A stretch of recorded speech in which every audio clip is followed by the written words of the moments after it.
Okay baba, the camera is rolling now. Munogona nyukutanga kutaura nyaya. Oh, all right.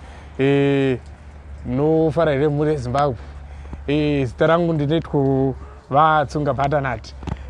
Ndiri head of state wema lawyer pachirungu. Head of state varoi vese vari muZimbabwe. Saka ndiri kufara kuti tapuwa tsamba kubva kuhurumende yatitendera kuti ndipe vanhu vese vanoroya macertificate.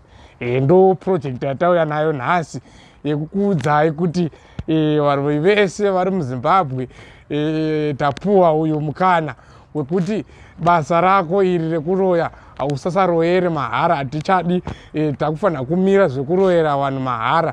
Nyangwe ini pandataura nemukuru wenyika takagara tichitaura ndatoona kuti wandiencourage zvinhu zvakaita sei, zvinhu zvakanaka takagara mucabinet. Saka nyaya apa ndeyekuti chi rega ndichikuinspirewo nemessage yandauya kwamuri nayo yekuti chitora certificate rako mukuroya, usasaroyere munhu mahara.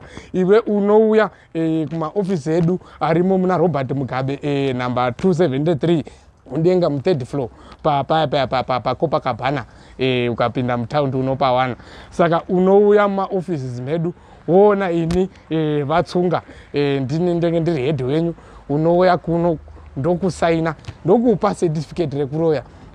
Saka unouya neproof yekuti unogona kuita sei kuroya tokubva takupa certificate. Uchigona kuuraya munhu unouya nemunhu womuurayira pamberi pedu toona wechiuraya munhu. Handiti wechigona mbobobo unouya woita mbobobo, for example woya wotiratidza.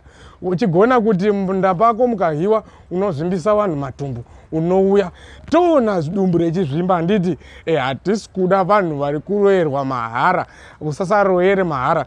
Itori profession yakutoita. Hatingakundwi nedzimwe nyika zvekupa vanoroya macertificate.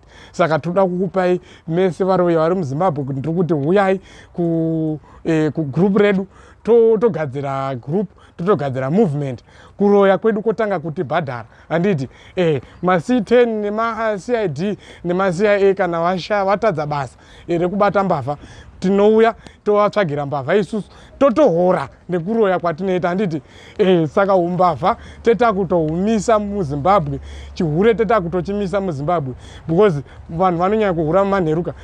Ipapa ndo patetitori pabasa techipilot, tetiri maskani, tiri makamera, techitarisa zvezvichiitika munharaunda, techibatsira kuti sei this is vision 2030, zvinhu zvichiita sei, zvinhu zvechichinja muZimbabwe. Ndo new curriculum yauya yatataura nayo nevakuru vatataura navo kuti no zvinhu zvakuita sei, zvinhu zvakuchinja. Saka vanhu vakupuhwa macertificate ekuroya. Ini ndiri head wenyu Vatsunga Bhatanati, musakanganwa ipapo. Ndati munotibata mutaundi muHarare ndo mamunotibata.